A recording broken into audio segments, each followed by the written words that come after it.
झारखंड विधानसभा का बजट सत्र चल रहा है और अगर आज की बात कर ले तो आज सदन का छठा दिन है। आज से 3 दिनों तक सदन में बजट के आय व्यय पर चर्चा होगी, जिसके बाद सरकार अपनी प्रतिक्रिया देगी। और इससे पहले कल वित्त मंत्री राधाकृष्ण किशोर ने वित्तीय वर्ष 2025-26 के लिए झारखंड का 1,45 करोड़ का बजट पेश किया। वहीं सदन में प्रश्नकाल, शून्यकाल और ध्यान आकर्षण चलेगा।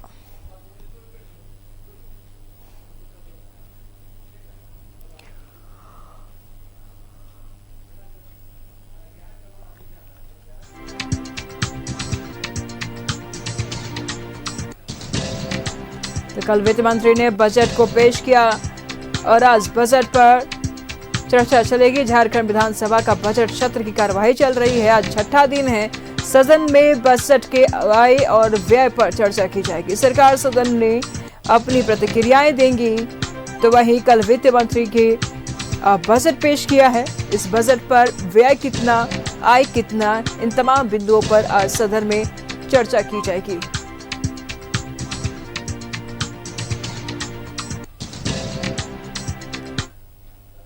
तमाम जानकारी के लिए विधानसभा परिसर से हमारे सहयोगी रुचि इस वक्त हमारे साथ बने हुई है। रुचि, कल विधानसभा में बजट पेश किया गया और आज की क्या कुछ कार्यवाही है सदन की? बजट पेश किया गया और बजट जो है 1,45,400 करोड़ का ये बजट जो कि आगामी दिनों में झारखंड के विकास की रूपरेखा तय करेगा, यानी कि कैसे विकसित झारखंड बन सके, इसके लिए ये बजट है। सर्वांगीण विकास के लिए ये बजट है और ऑल ओवर देखा जाए तो सत्ता पक्ष यही कह रही है, कहने से थक नहीं रही है कि हमारे जो बजट हमने तैयार किया है वो हर एक वर्ग का ख्याल रखा गया है, सभी विभागों का ख्याल रखा गया है और आने वाले दिनों में ये झारखंड जो है वो डेवलपमेंट की ओर अवश्य दिखेगा। लेकिन उसके इतर दूसरी ओर जो विपक्ष के विधायक हैं वो तंज कस रहे हैं और ये कहना है कि मैनिफेस्टो का एक भी जो वादा है वो इस बजट से पूरा होता हुआ नहीं दिख रहा है। 40 पन्ने का ये बजट सिर्फ और सिर्फ दिखावा है, आंकड़ों का खेल है। हमारे साथ विपक्ष के विधायक हैं हजारीबाग से प्रदीप प्रसाद जी। बजट को अगर ऑल ओवर कहा जाए, सत्ता पक्ष यह कह रही है और दिख भी रहा है कि कई विभागों के लिए राशि आवंटित की गई है। बजट अगर सही मायने से इंप्लीमेंट हो तो विकास हो सकता है। बिल्कुल हो सकता है, लेकिन पिछली बार भी हम लोगों ने जो देखा है, जिस तरह का इन लोगों का सिर्फ आंकड़ों का बाजीगिरी करते हैं वो गलत है। अब राज्य हित में ही काम होना चाहिए। 2-3 पॉलिसियां बढ़िया थी, जैसे आप वाल्मीकि छात्रवृत्ति योजना लाए, पॉलिसी बढ़िया है। स्टूडेंट इनोवेशन रिसर्च लाए हैं, वो भी बढ़िया है, लेकिन स्टार्टअप योजना के जैसा न हो जाए, कहीं न कहीं मन में शंका है और शंका करना भी वाजिब है। प्रत्येक पिछले वर्ष भी इन्होंने जिस तरह से अपनी कारगुजारियां की, उससे लोगों में तो संकेत हैं कि जो वादा किया गया वो पूरा नहीं होगा। मैया योजना, आधा मैया का पैसा दे रहे हैं, यो भी योजना पर्याप्त नहीं है। सब तरफ से कमी ही कमी दिख रही है और हम लोग विधानसभा में इसको घेरेंगे। अब जल संसाधन में भी किसी तरह का, अगर आप देखेंगे, उस तरह का योजना नहीं है कि जल संसाधन में जितना फंड होना चाहिए वो भी फंड नहीं दिया गया है। वृद्धा पेंशन, सामाजिक सुरक्षा पर तो विशेष ध्यान दिया गया है। सामाजिक सुरक्षा पे ध्यान दिया गया है, लेकिन महिलाओं के सशक्तिकरण के लिए नहीं दिया गया है। युवाओं को रोजगार देने का जो सबसे अहम मुद्दा है वो नहीं दिया गया इसमें, कि हमारे युवा कैसे, जो बेरोजगारी वो कैसे दूर होगी, उसके लिए किसी भी प्रकार का बेहतर कार्य नहीं किया गया है। इस बजट में साफ साफ दिखता है कि जो हमारे छात्रों के भविष्य के लिए, उनको रोजगार देने के लिए जो काम होना चाहिए वो तो कहीं से नहीं दिख रहा है। देखिए, तो ये विपक्ष के विधायक प्रदीप प्रसाद जी थे और इन्होंने कहा कि कहीं से वो कार्य नहीं दिख रहे हैं जो दिखना चाहिए था। और ऐसे में देखिए, प्रकाश राम की बात हो या कांग्रेस के विधायक, चूंकि विधायकों के आने का जो सिलसिला है वो शुरू हो गया है। कुशवाहा शशि भूषण मेहता है यहाँ पर। कल उन्होंने कहा था कि महिलाओं के लिए तो मैया सम्मान है, तो भैया के भी, यानी कि पुरुषों के सम्मान की बात। क्या कहेंगे, बजट पर चर्चा में हिस्सा लेंगे? चर्चा में हिस्सा भी लेंगे और हम सरकार से मांग करेंगे कि जिस आपने तो जो वादा किया था कि हम बेरोजगारों को, स्नातक को देंगे 5,000, स्नातक को देंगे 7,000, वो दे नहीं पाए। तो एक प्रकार से कहिए कि वो बेरोजगार हैं जो 18 से ज़्यादा उम्र वाले हैं, उनको आप भैया सम्मान के रूप में आप उन्हें भी 2,500 रुपया से दें। एक आंख में काजल और एक आंख में सुरमा अच्छा नहीं लगता है। आपका ये जो है ना अच्छा है बहनों के लिए, लेकिन भाइयों के लिए भी, लड़कों के लिए भी, बेरोजगारों के लिए, नौजवानों के लिए भी आपको देना चाहिए। इस पर हम लोग इसको कहेंगे कि आप इसको इसको देने का विचार करिए और देने का काम करिए। ऑल ओवर बजट कैसा लगा? देखिए, बजट तो हम बहुत उत्साहजनक बजट नहीं कहेंगे, क्योंकि जो घिसा पिटा एक ही केंद्र बिंदु है सो कहिए कि आपका मैया समान जो है ना, आप देखिए पथ निर्माण विभाग का जो है सो ये को बजट को आप कम कर दिए, ग्रामीण विकास विभाग को कम कर दिए और कई को कम कर दिए। और दूसरी बात है कि जो भी बजट आप बनाते हैं वो तो खर्च कर नहीं पाते हैं, वो रखा रह जाता है। 30%, 25%, 28% खर्च होता है। तो इसको आप खर्च करके उसको उपयोग करने की बात है सो पर ध्यान देना चाहिए और इसके बाद आगे है सो इनको सोचना चाहिए। ये तो बजट 100% कैसे खर्च हो, इस पर देखिए विशेष फोकस रहना चाहिए, यह भी विपक्ष के विधायकों का कहना है। और ये कह रहे हैं कि ठीक है, सभी विभागों के लिए जिस तरीके से सोचा गया है, युवाओं के रोजगार के संदर्भ में भी सोचना चाहिए, कैसे युवाओं को रोजगार मिल सके, इसके लिए भी सरकार पहल करे। और इस बजट में वैसा होता हुआ नहीं दिख रहा है। तो कह सकते हैं कि लगातार विपक्ष के विधायक भले ही सवाल उठा रहे हों, लेकिन सत्ता पक्ष के विधायक हों या मंत्री की बात करें, वो इसे सराहते हुए देखे जा रहे हैं। देखिए, मंत्री हैं दीपक बिरुवा। देखिए, हमारा प्रजातांत्रिक देश है, इसमें संवैधानिक प्रावधान है और ये धर्मनिरपेक्ष राज्य है। फिर इस्लामिक और ईसाई या फिर अन्य का बात करने का मतलब ही क्या है? तो सभी लोगों का है। मंत्री जी, देखिए बजट को लेकर के विपक्ष ये कह रही है कि बजट की राशि खर्च नहीं हो पाती है। लाइव ऐसा नहीं है, हम लोग अनुपूरक बजट भी ले रहे हैं, फिर मूल बजट अभी आया ही है। तो ये तो वित्तीय प्रबंधन का मामला है और ये हकीकत है, कोई भी सरकार रहेगी तो इस तरह की स्थितियां बनती है। लेकिन हम लोग को आउटकम देखना ज्यादा जरूरी है, बल्कि इस पर आपके विभाग पर भी विशेष फोकस रहा है। अरे महाराज अभी नहीं। तो देखिए, मंत्री को सदन की कार्रवाई में भी हिस्सा लेना है, इसलिए ये थोड़ी जल्दी में है। लेकिन विधायकों के आने का सिलसिला जो है वो यहाँ शुरू हो गया है और ऐसे में ये सदन की कार्रवाई में हिस्सा लेंगे, पक्ष विपक्ष दोनों लेंगे। लेकिन सवाल यह खड़े होते हैं कि सर बजट ऑल ओवर में होगा, बस तब करेंगे, उसमें उसी में कहेंगे, छोड़ दीजिए। रोजगार पर फोकस दिखा नहीं कर सकते हैं, बजट पर इतना चलते फिरते कमेंट नहीं किया जा सकता है ना। हाँ, देखिए, बजट को स्टडी करेंगे, देखेंगे, उसके बाद ही बताएंगे कि बजट कितना प्रभावी होगा, खास करके आम जनमानस के लिए ये कितना हितकर होगा।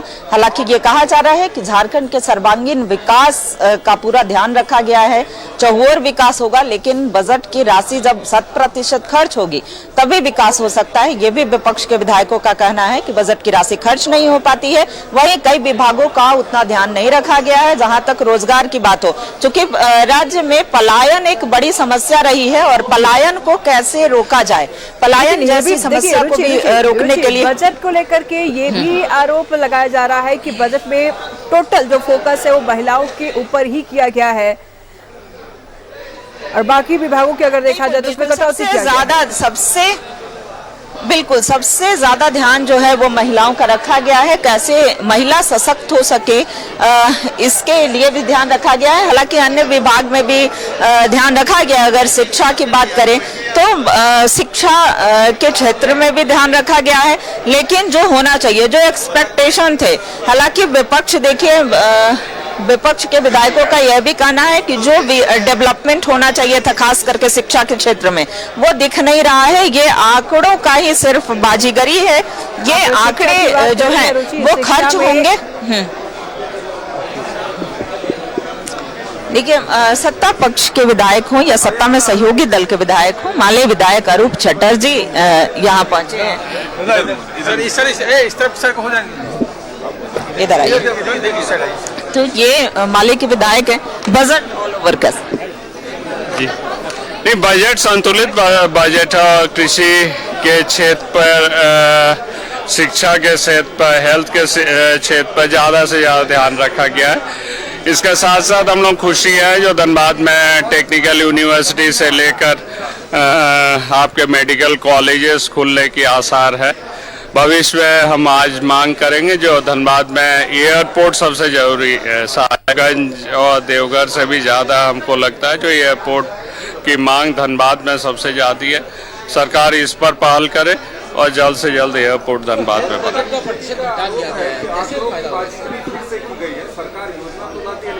नहीं, बजट देखिए जगलिंग है आंकड़ों की, ये तो स्वाभाविक बात है, चाहे भाजपा पेश करे या कोई भी पेश करे, जो किस विभाग को ज्यादा मत दिया जाएगा, किसको ज्यादा पैसा दिया जाएगा, तो स्वाभाविक बात है। एक चीज तो है जो मैया सम्मान योजना, जिस पर प्रश्न चिन्ह विपक्ष लगा रहे थे, कल की बजट ने ये चीजों को शांत कर दिया। जो मैया सम्मान योजना एक फ्लैगशिप योजना है इस सरकार की, और मैया सम्मान योजना चलेगी। रोजगार के क्षेत्र में देखिए, इंडस्ट्री पर भी आपने सिंगल विंडो सिस्टम के बारे में सरकार ने कही है, और जो भी नई इंडस्ट्री लगेगी उस पर भी सरकार कहीं ना कहीं मदद करेगी।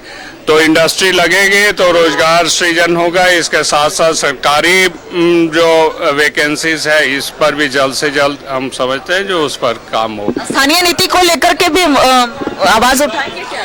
नहीं, 32 के खतियान हमेशा ही यहाँ पर लोगों के बीच में है। हम समझते हैं जो सरकार स्थानीय नीति पर काम करे ताकि झारखंड के बेरोजगारों को ज्यादा से ज्यादा रोजगार मिल सके। धन्यवाद। तो ये देखिए माले के विधायक थे और इन्होंने भी कहा कि ज्यादा से ज्यादा देखिए रामदास सोरेन जो शिक्षा मंत्री हैं, राज्य के शिक्षा मंत्री यहाँ पहुंचे हैं, सदन की कार्रवाई में हिस्सा लेंगे और ऐसे में देखिए उनकी उपस्थिति। सर बजट पर विपक्ष का एक रोजगार पर विशेष फोकस नहीं है। बजट पर तो बिल्कुल हमारा झारखंड के राजहित में, यहाँ के जनता के हित में, यहाँ के गरीब हित में, यहाँ के मजदूर हित में ये बजट आबुआ बजट लाया गया है। अबुआ बजट को बबुआ बजट, वो विपक्ष कुछ भी कर सकता है, उसमें हम लोग को कोई मतलब नहीं। अब बबुआ कुछ भी कर सकता है। शिक्षा विभाग में प्रतिशत बढ़ाने की जरूरत है निश्चित तौर पर। चलिए, शिक्षा विभाग में बजट प्रतिशत बढ़ाने की जरूरत है और ऐसे में देखिए सत्ता पक्ष हो या विपक्ष हो, विधायक मंत्री के पहुंचने का सिलसिला जो है वो शुरू हो गया है और ऐसे में लगातार जो विपक्ष हो भले ही हावी दिख रही हो, लेकिन सत्ता पक्ष यह कहते हुए नहीं थक रहे हैं कि बजट जो है वो समावेशी है, बजट राज्य हित में है और राज्य के हर एक वर्ग के हित में है। तो ऐसे में कह सकते हैं कि कई विधायक यहाँ पर धीरे धीरे पहुँचने लगे। वहीं देखिए जेएमएम की विधायक हैं लुइस मरांडी की यहाँ पर उपस्थिति दिख रही है। पेश हुआ है तो आप काम को देखिएगा तभी तो आप एनालिसिस कर सकते हैं ना। आप भी मानते हैं कि झारखंड जो अलग कहा जा रहा है कि इस्लामिक स्टेट बनता जा रहा है, आदिवासियों की संख्या घट रही है और निशिकांत जी केंद्र से हस्तक्षेप की मांग कर रहे हैं। अच्छा, ये बताइए कि इस्लामिक स्टेट चुनाव के पहले भी इन लोगों ने आवाज उठाया था कि नहीं उठाया था? आप लोग खुद जानते हैं इस सारे चीजों को, लेकिन सरकार ने इस सारे चीजों को जांच कराया था और कुछ मिला नहीं। जैसे एक दो जगह का उन लोगों ने उदाहरण भी दिया था और सरकार ने उसको जांच कराया था, तो जो उन लोग बोलते हैं वैसा कुछ दिखाई नहीं देता है। तो बोलना है। झारखंड विधानसभा में कार्यवाही अब शुरू हो जाएगी कुछ ही क्षण में। परिषद से हमारे सहयोगी रुचि बनी हुई हमारे साथ सीधे ले चलते हैं। लंबे समय तक, और उसका एक उदाहरण आपका आसाम का चाय बागान देख लीजिए। असम का चाय बागान में झारखंड से ही लोग गए हैं, चाहे वो संथाली हो, चाहे वो मुंडारी हो, चाहे कुड़ुक समाज से, लेकिन है कि ट्राइबल समाज के लोग वहां पर पहुंचे हैं और आज वही का वही रह गए हैं। तो वो संख्या तो हमारे यहाँ से चला गया, लेकिन उनके साथ हो क्या रहा है? असम का गवर्नमेंट तो लंबा बोलता है, लेकिन आज भी आदिवासियों को वहाँ आदिवासियों का दर्जा नहीं मिला है। तो इस चीजों का लोग कभी भी लोकसभा में भी चर्चा नहीं करते हैं।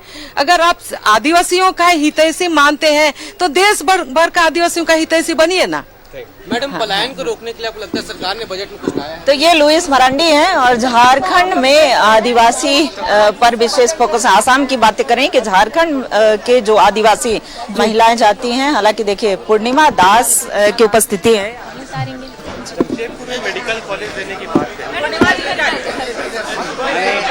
जमशेदपुर में मेडिकल कॉलेज देने की बात कही है बजट। मैं तो इतना ही कहूंगी, एक एग्जाम्पल दूंगी। हमारे जमशेदपुर में एक प्रोफेशनल कॉलेज खोला गया था। 2019 में इसका शिलान्यास हो गया था, सारा कुछ रेडी था। सरकार को सिर्फ इसे आगे बढ़ाकर इसमें बहालियां स्टार्ट करनी थी, वो सरकार नहीं कर सकी। उन्होंने इसको जरूरी तवज्जो दिया ही नहीं, क्योंकि वो प्रोफेशनल कॉलेज जो था वो युवाओं के कौशल में विकास करता, हमारे स्थानीय युवाओं के कौशल में विकास करके उन्हें स्वरोजगार के जो है अवसर प्रदान करता, पर इस पे फोकस नहीं किया। और अभी जब मेरे प्रश्न अंदर गए तो उसका जवाब आता है प्रक्रियाधीन है। 2019 से लेकर अभी तक ये प्रक्रियाधीन जो इनका जवाब आता है, ये मुझे संतोषजनक नहीं लगा, बेहद चिंताजनक है। आप सभी को प्रक्रियाधीन ये जवाब नहीं दे सकते जी, बस यही कहना चाहूंगी। और इन्होंने तो अपने पिछले वादों पे, 5 साल पहले के वादों पर इन्होंने कहा था कि ये झारखंड ओपन यूनिवर्सिटी जो है वो ये देंगे यहाँ, पर उसकी स्थिति आप खुद जाकर देख सकते हैं। बाकी तो आप देखिए, मैंने एक ही मुहावरा कहा है कि दूर के ढोल सुहावने होते हैं, ऐसा बजट है। चलिए, ये इन्होंने कहा कि दूर के ढोल सुहावने होते हैं और ये बजट ठीक वैसा ही है। कई विधायकों की उपस्थिति यहाँ पर देखी जा रही है, कई लोग सदन की कार्रवाई में हिस्सा लेने के लिए पहुंचे हैं। अगर कांग्रेस के विधायक की बात की जाए, श्वेता सिंह, वो यहाँ पर पहुंची हैं, तो ऐसे में कह सकते हैं कि लगातार बजट को लेकर के चर्चाएं आज के देखना होगा कि आज के बजट को लेकर के जब चर्चा होती है, वाद विवाद होता है, तो क्या उसमें विपक्ष की भूमिका रचनात्मक रहती है या फिर विपक्ष कई सवाल खड़े करता है, ये तो सदन के अंदर। लेकिन बाहर, सदन के बाहर की बात की जाए तो ये लगातार सवाल उठा रहे हैं और यह कह रहे हैं कि जिन विषयों पर विशेष फोकस होना चाहिए था और ये जितने आंकड़े दिखाए गए हैं उन आंकड़ों में कितना पूरा हो पाएगा। देखिए, मथुरा प्रसाद महतो जेएमएम के जो विधायक है वो यहाँ पर पहुंच चुके हैं। सर, बजट कितना लग रहा है कि राज्य हित में? विपक्ष कल ही हम लोगों ने बता दिया। हाँ, विपक्ष कई सवाल खड़े तड़ा के तो विधानसभा में जवाब देंगे ना हम लोग। हाँ, विधानसभा के अंदर ही जवाब देंगे विपक्ष के विधायकों नजर बनाए रखिएगा। लगातार हम आपसे विधायक है वो सदन के अंदर जानकारी लेते रहेंगे। फिलहाल बहुत बहुत शुक्रिया आपका तमाम जानकारी। झारखंड विधानसभा के बजट सत्र की कार्यवाही अब कुछ ही क्षण में शुरू होने जा रहा है। विधायकों का आने का सिलसिला शुरू हो गया है। परिसर से हमारे सहयोग की रुचि बनी हुई है हमारे साथ। प्रशासन ना दौड़ पड़े और उसी बीच में एक हमारा मोहम्मद अंसारी करके एक लड़का जो कि उलट गया और उसकी मौत हो जाती है। आज बालू पे बड़े बड़े बयान माननीय मंत्रीगण देते हैं, आज बालू के चक्कर में कितनों की जान चली जा रही है। रांची का एक जगह का खबर आया कि डर से वो भाग रहे थे और गाड़ी पलट गई। तो इतनी भय, कल ही आपने देखा देवघर की घटना, जिस प्रकार एकदम दबोचा। ठीक है, रुचि नजर बना रखिएगा। लगातार हम आपसे जानकारी लेते रहेंगे। बहुत शुक्रिया तमाम जानकारियों के लिए। फिलहाल इस बुलेटिन में इतना ही। आगे के अपडेट के लिए देखते रहिए न्यूज़ 11 भारत। नमस्कार।